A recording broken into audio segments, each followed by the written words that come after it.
என் தாய் தந்தையரின் பாதங்களை தொழுது என் இதயராக நண்பர்கள் அனைவருக்கும் வணக்கம். அஸ்தினாபுரத்தில் துரியோதனன், துச்சாதனன், சகுனி ஆகிய மூவருமாக பேசிக்கொண்டு இருக்கிறார்கள். துச்சாதனனோ, மாமா, பாண்டவர்களை அழித்தே ஆக வேண்டும், ஆதலால் இப்பொழுதே நாம் கிர்மிராவை சந்திக்க செல்லலாம் என்று சொல்லுகிறான். சரி என்று சொல்லிவிட்டு துச்சாதனன், சகுனி இருவருமாக பாண்டவர்கள் தங்கியிருக்கக்கூடிய அந்த காண்மிய வனத்திற்கு அருகிலேயே கிர்மிராவை சந்திப்பதற்காக தேரில் ஏறி செல்கிறார்கள். கிர்மிரா இருக்கக்கூடிய அந்த குகைக்கு அருகிலேயே வருகிறார்கள். வந்தவுடனே கிர்மிராவோ, நீங்கள் இருவரும் யார், எதற்காக என்னை இப்பொழுது சந்திக்க வந்திருக்கிறீர்கள் என்று சொல்லி கேட்டான். சகுனியோ, எங்களை அஸ்தினாபுரத்தின் இளவரசனான துரியோதனன் அனுப்பியிருக்கிறார் உங்களை பார்ப்பதற்காக, அதனால் தான் நாங்கள் வந்தோம் என்று சொன்னான். கிர்மிராவோ, 56 நாட்டுக்கு இளவரசனாக இருக்கக்கூடியவன் துரியோதனன். நானும் அஸ்தினாபுரத்தின் பெருமைகளை எல்லாம் கேள்விப்பட்டு இருக்கிறேன்.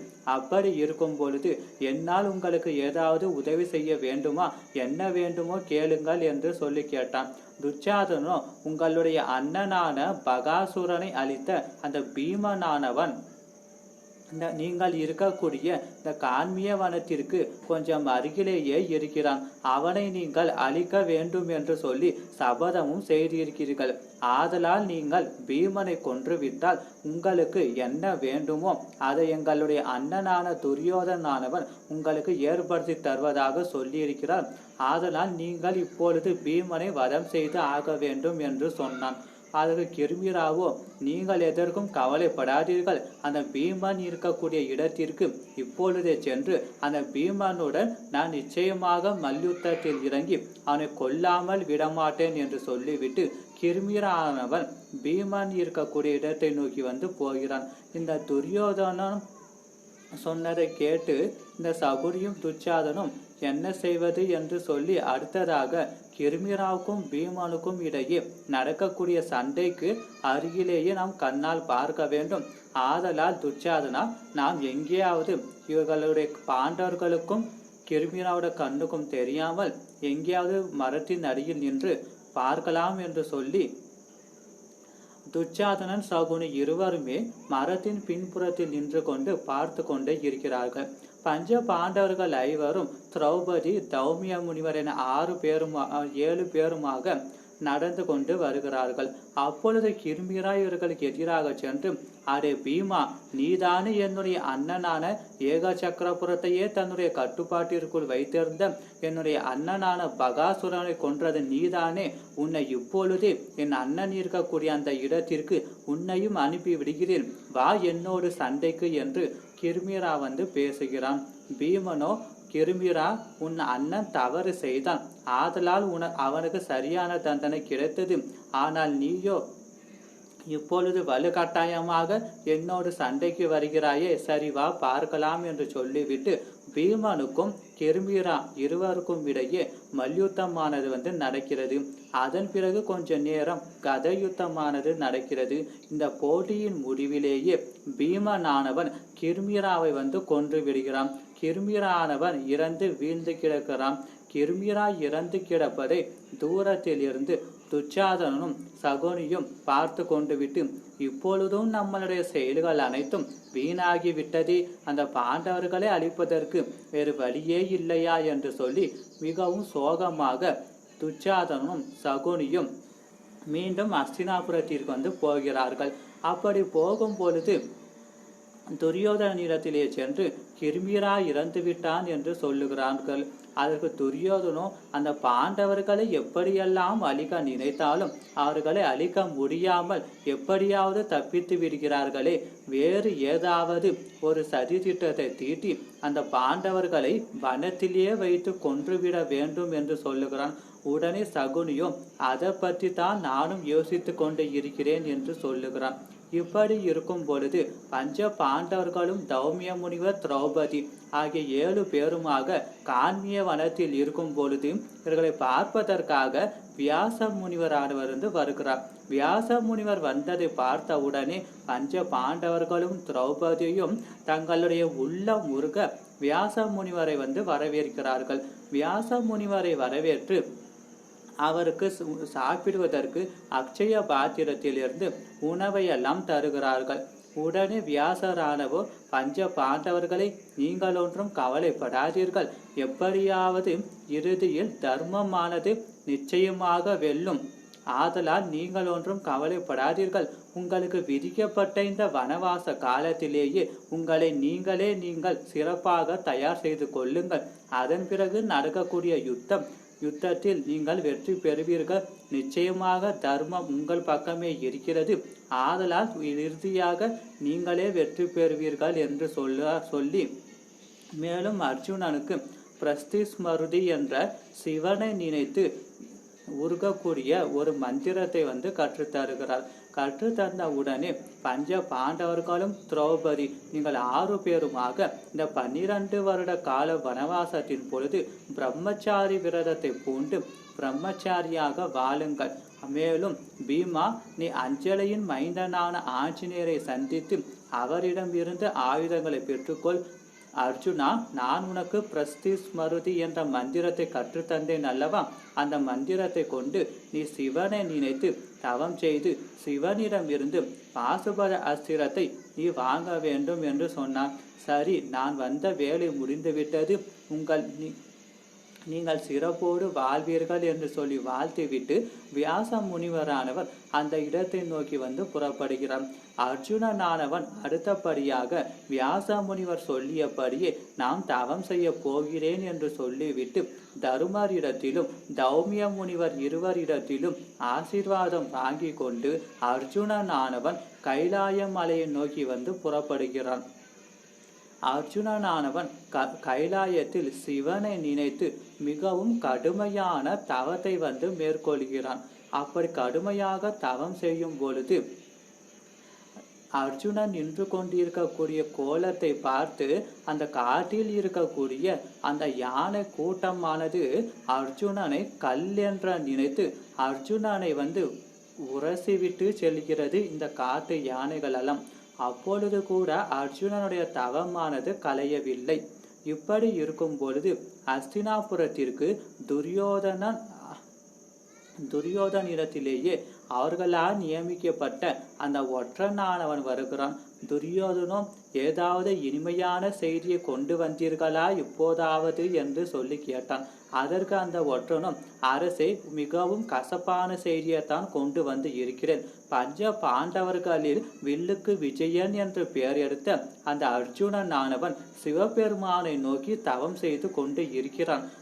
சிவபெருமானிடமிருந்து தவம் செய்து திவ்ய அஸ்திரங்களை வாங்குவதற்காக அவ்வாறாக கடுமையான தவம் செய்கிறான் என்று சொன்னான். சரி, நீ போ என்று சொல்லிவிட்டு ஒற்றனை அனுப்பிவிடுகிறார்கள்.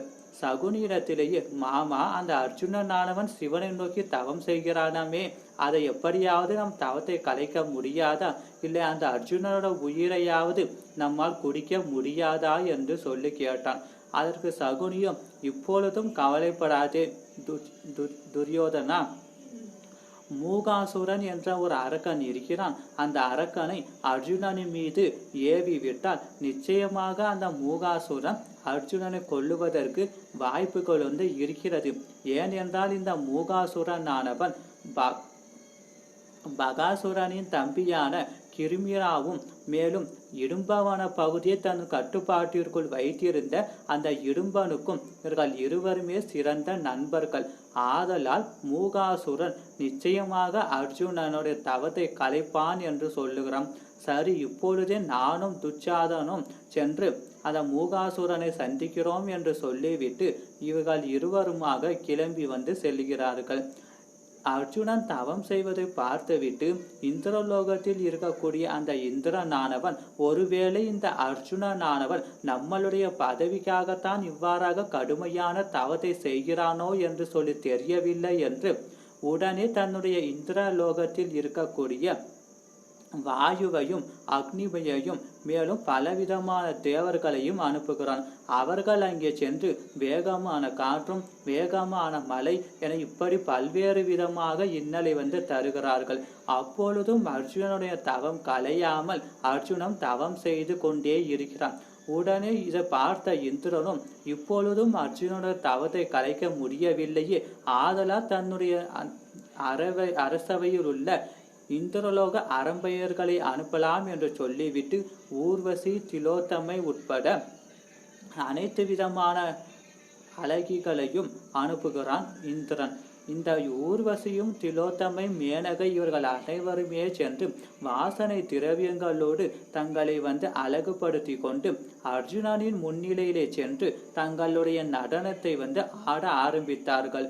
ஆனால் இவர்களுடைய நடனம்தான் முடிந்ததே தவிர அர்ஜுனனுடைய தவமானது கலையவே இல்லை. மென்மேலும் அர்ஜுனனுடைய தவமானது தொடர்ந்து கொண்டே இருக்கிறது. இதை பார்த்தவுடனே இந்திரனோ இந்திரலோக அரம்பையர்களை அனுப்பியும் அர்ஜுனனுடைய தவமானது கலையவில்லையே, ஆதலால் உடனே மன்மதனையும் ரதியையும் இருவருமாக அனுப்புவோம் என்று சொல்லி இருவரையும் அனுப்பி வைக்கிறான். அங்கே சென்று மன்மதனானவன் தன்னுடைய காதல் வயப்பட்ட 5 அம்புகளை எய்தும் அர்ஜுனுடைய தவமானது கலையவே இல்லை. அர்ஜுனனானவன் கடுமையான தவத்தை செய்து கொண்டு இருக்கிறான். துச்சாதனும் சகுனியும் மூகாசுரனை சந்திப்பதற்காக அந்த கைலாயத்திற்கு அருகில் வருகிறார்கள். அங்கு மூகாசுரனை பார்த்து உங்களுடைய நண்பனான இடும்பனையும் கிர்மிராவையும் வதம் செய்த அந்த பீமனுடைய தம்பியான அர்ஜுனனானவன் சிவனிடம் இருந்து திவ்ய அஸ்திரங்களை வாங்குவதற்காக கடுமையான தவத்தை செய்து கொண்டு இருக்கிறான். ஆதலால் அவனுடைய தவத்தை எப்படியாவது கலைத்து அந்த அர்ஜுனனை கொன்று விடுங்கள் என்று சொல்லுகிறார்கள். சரி என்று சொல்லிவிட்டு அந்த மூகாசுரனும் பன்றி வடிவத்தை எடுத்துக்கொண்டு சென்றால் சரியாக இருக்கும், அர்ஜுனுடைய தவத்தை நாம் கலைத்து விடலாம் என்று சொல்லி மூகாசுரனானவன் பன்றி வடிவத்தை எடுத்துக்கொண்டு மிகவும் வேகமாக ஓடோடி வருகிறான். மேலே அர்ஜுனன் நினைத்து தவம் செய்து கொண்டு இருக்கக்கூடிய சிவனானவர் அர்ஜுனுடைய தவத்தை பார்த்து கொண்டு இருக்கிறார். அப்பொழுது பார்வதி தேவியானவள் சிவனிடத்திலேயே அர்ஜுனன் மிகவும் கடுமையான தவத்தை செய்கிறானே, அவனுக்கு நீங்கள் அருள் பாலித்தால் தான் என்ன, அவன் கேட்கும் வரத்தை நீங்கள் தந்தால் தான் இப்போது என்ன ஆகிவிடுகிறது என்று சொல்லி கேட்டார். அதற்கு உடனே சிவனோ எனக்கு எப்பொழுது அர்ஜுனனின் முன்னிலையில் காட்சி தர வேண்டும் என்று சொல்லி எனக்கு தெரியும், ஆதலால் அப்பொழுது நான் அர்ஜுனனுக்கு திவ்ய அஸ்திரத்தை வழங்குவேன் என்று பார்வதியிடத்தில் சொன்னான். மூகாசுரனானவன் பன்றி வடிவத்தை எடுத்துக்கொண்டு அர்ஜுனனை நோக்கி வேகமாக ஓடோடி வருகிறான். உடனே மேலே இருக்கக்கூடிய அந்த சிவபெருமானானவன் பார்வதி தேவியை இப்போதைய அர்ஜுனன் இருக்கக்கூடிய அந்த கைலாய மலைக்கு செல்ல வேண்டும், அதான் இப்பொழுதே வேகமாக கிளம்பு என்று சொல்லுகிறான். சிவனானவன் ஒரு வேடனாக உருமாறி வருகிறான். அதன் சிவனுக்கு பின்னால் பார்வதி தேவியானவள் ஒரு வேட்டு வச்சியாக சிவனின் பின்னால் வருகிறாள். வந்தவுடனே அந்த மூகாசுரன் என்னும் அரக்கனானவன் பன்றி உருவத்தை எடுத்துக்கொண்டு மிகவும் ஆக்ரோஷமாக வருவதை பார்த்து அர்ஜுனுடைய தவமானது கலைந்து தன் கையில் இருக்கக்கூடிய அந்த காண்டீபத்தை எடுத்து ஒரு அம்பை எய்தி அந்த பன்றியின் மீது ஏகிறான். பன்றியானது இறந்து கீழே விழுகிறது. அந்த பன்றியை அர்ஜுனனானவன் பார்க்கிறான். பார்க்கும் பொழுது அந்த பன்றியின் மீது இன்னொரு அம்பு இருப்பதை பார்க்கலாம். நம்மளோ ஒரு அம்பு தான் எய்தோம், ஆனால் இன்னொரு அம்பு எங்கே இருந்து வந்தது என்று சொல்லி பார்க்கும் பொழுது அதன் அருகிலேயே ஒரு வேடனானவன், அதாவது சிவபெருமான், அவருடைய மனைவியும் கூட இருக்கிறாள். அப்போது வேடனானவன் நான் தான் இந்த பன்றியை கொன்றேன் என்று சொல்லுகிறான். அதற்கு அர்ஜுனனும் நான் தான் முதலாக அம்பு எய்தி இந்த பன்றியை கொன்றேன், நான் வில்லுக்கு விஜயன் என்று பெயர் எடுத்தவன், அப்படி இருக்கும் பொழுது என்னுடைய அம்பானது எவ்வளவு ஆழமாக பாயும் என்று எனக்கு தெரியும், ஆதலால் நான் தான் இந்த பன்றியை கொண்டு நீங்கள் ஒன்றும் சும்மாக சொல்லி கொண்டு இருக்க வேண்டாம் என்று சொல்லி வேடனை பார்த்து சொல்லுகிறான். வேடனோ நீ வில்லுக்கு விஜயனாக இருக்கலாம், ஆனால் இந்த வில்லாற்றிலேயே இந்த வில்லிலேயும் மேலும் இந்த வனத்திலேயும் வில்லாற்றலை மிஞ்சுவதற்கு என்னை தவிர வேறு யாரும் இல்லை, ஆதலால் இப்பொழுதே நீ என்னோடு மல்யுத்தம் செய்ய வா என்று சொல்லி அழைக்கிறான். சரி என்று சொல்லிவிட்டு அர்ஜுனனும் தன்னுடைய கையில் இருந்த காண்டிபத்தை கீழே வைத்து விட்டு அந்த வேடனோடு மல்யுத்தம் செய்கிறான். மல்யுத்தத்தின் முடிவிலேயே அர்ஜுனனானவன் தோற்று விடுகிறான். வேடனானவன் வெற்றி பெற்று விடுகிறான். இதை பார்த்த உடனே அர்ஜுனனானவன் அந்த வேடனை பார்த்து, நீங்கள் நிச்சயமாக சாதாரணமாக ஒரு வேடனாக இருக்க முடியாது. ஏனென்றால் வில் போட்டியிலும் என்னை ஜெயித்து விட்டீர்கள், இப்பொழுது நடந்த மல்யுத்தத்திலும் என்னை ஜெயித்து விட்டீர்கள். ஆவதால் நீங்கள் சாதாரணமாக ஒரு வேடனாக இருக்க முடியாது. நீங்கள் யார் என்று சொல்லி கேட்டான் அர்ஜுனன். உடனே சிவபெருமானும் பார்வதியும் தங்களுடைய சுய உருவத்தை காட்டினார்கள். காட்டிய உடனே அர்ஜுனனும், நீலகண்டா, பிறப்பும் இறப்பும் அற்ற சிவபெருமானே சிவசிவா என்று சொல்லி, உங்களுடனா நான் இவ்வாறாக மல்யுத்தம் செய்தேன் என்று சொல்லுகிறான். உடனே சிவபெருமானும், உன்னை சோதிப்பதற்காகத்தான் நானும் இவ்வாறாக நடந்து கொண்டேன். ஆதலால் அர்ஜுனா, உனக்கு எப்போது என்ன வரம் வேண்டும் கேள் என்று சொல்லி கேட்டார். அதற்கு அர்ஜுனனும், நிச்சயமாக இந்த நடக்கக்கூடிய தர்ம யுத்தத்தில் தர்மமானது வெற்றி பெற வேண்டும். ஆதலால் எனக்கு உங்களுடைய மிகச்சிறந்த அஸ்திரமான பாசுபத அஸ்திரம் வேண்டும் என்று சொல்லி கேட்டான். சிவபெருமானோ பாசுபத அஸ்திரத்தை கொடுத்து அதற்கான மந்திரத்தையும் அர்ஜுனனுக்கு சொல்லி கொடுத்தான். உடனே இந்திரலோகத்தில் இருக்கக்கூடிய இந்திரனை அழைத்து, இந்திரா, இந்த அர்ஜுனனானவன் என்னுடைய பரிசீலை பெற்று இருக்கிறான். ஆதலால் இவனை நீங்கள் இருக்கக்கூடிய அந்த சொர்க்கத்தில் இருக்கக்கூடிய இந்திரலோகத்திற்கு அழைத்து செல். அங்கே சில காலம் அர்ஜுனனை தங்க வைத்து பல்வேறு விதமான கலைகளை எல்லாம் கற்றுக் கொடுங்கள். மேலும் இறுதியாக அர்ஜுனன் பூலோகத்திற்கு வரும் பொழுது அவன் உங்களுக்கிட்ட இருக்கக்கூடிய ஆயுதங்கள் அனைத்துமே அர்ஜுனனுக்கு கொடுத்து அவனுக்கு உதவி செய்யுங்கள் என்று சொன்னான்.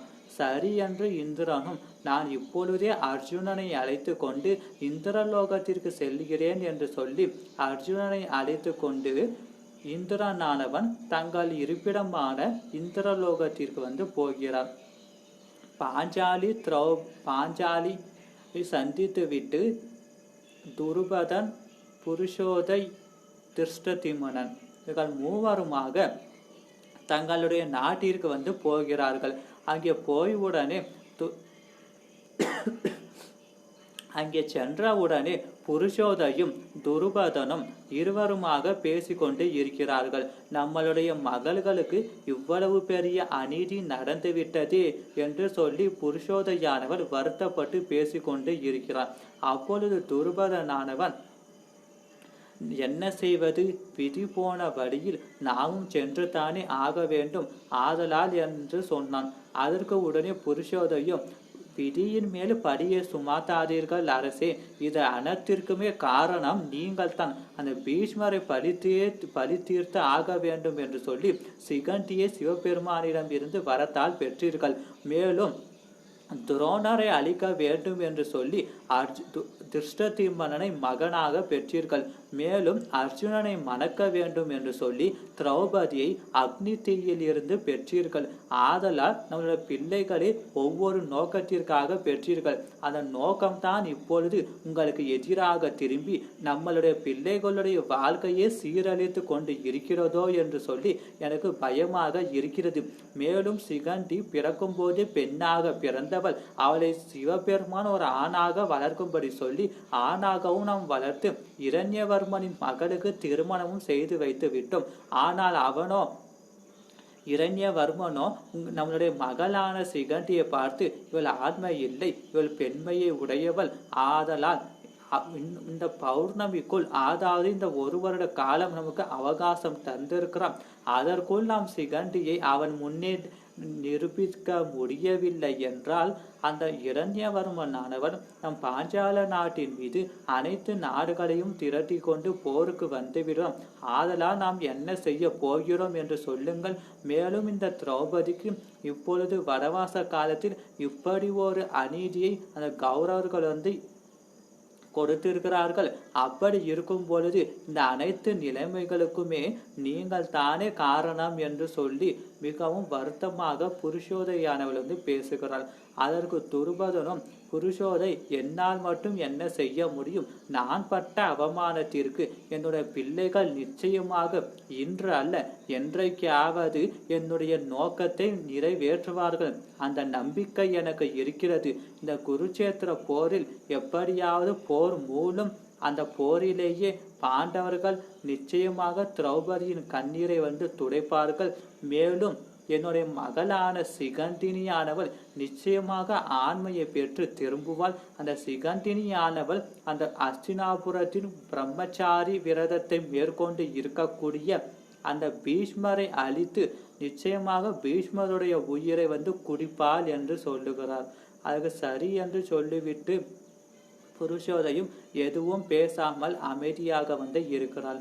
அடுத்த பதிவில் சிகண்டினி எவ்வாறாக ஆண்மையை பெறப் போகிறாள், மேலும் இந்திரலோகத்திற்கு சென்ற அர்ஜுனனானவன் என்னென்ன வித்தைகளை எல்லாம் கற்றுக்கொள்ளப் போகிறான், அங்கு அர்ஜுனன் மேற்கொள்ளக்கூடிய சண்டைகளை பற்றி பார்க்கலாம் என்று சொல்லிவிட்டு என் இதயராக நண்பர்கள் அனைவருக்குமே வணக்கம்.